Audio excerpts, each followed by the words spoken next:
सुशांत नाशिकच्या जागेवरनं तिढा पाहायला मिळतोय। एकीकडे हेमंत गोडसे इच्छुक आहेत, त्यांच्या नावाची तशी घोषणा देखील शिंदेंच्या शिवसेनेकडनं झालेली होती। श्रीकांत शिंदेंनी तशी घोषणा केलेली असतानाच आता नेमकं काय घडतंय, भाजपचं काय म्हणणं आहे नेमकं आता?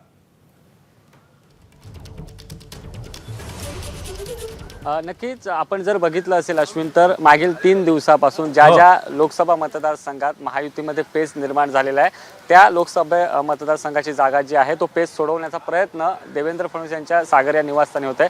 आज नाशिकचे पदाधिकारी, नाशिकचे आमदार असतील देवयानी फरांदे, त्या आणि नाशिकचे काही पदाधिकारी सागर येथे आलेले आहेत। आपण जर बघितलं असेल तर हेमंत गोडसे यांना शिवसेनेकडून उमेदवार असतील असं सांगण्यात येत आहे। श्रीकांत शिंदेंनी देखील सांगितलं होतं आणि त्यानंतर हेमंत गोडसे यांनी देखील शक्ती प्रदर्शन केलेलं होतं आणि त्यानंतर भाजपचं असं म्हणणं होतं की ती जागा भाजपच्या वाट्याला यावी आणि याचमुळे कुठेतरी हा पेच जो आहे तो निर्माण झाला होता। आणि आता देवेंद्र फडणवीस यांच्या निवासस्थानी, सागर या निवासस्थानी भाजपचे नाशिकमधील आमदार असतील, भाजपचे नाशिकमधील प्रमुख पदाधिकारी असतील, ते इथे आलेले आहेत। कारण आपण जर पाहिलं असेल तर काल बारामतीचा पेच सोडवण्यात देखील देवेंद्र फडणवीस यांना यश आलं होतं।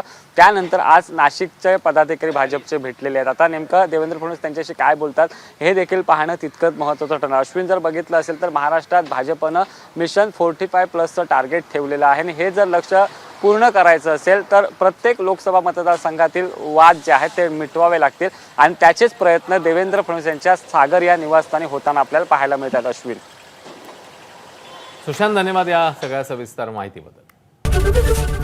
एबीपी माझा, उघडा डोळे बघा नीट।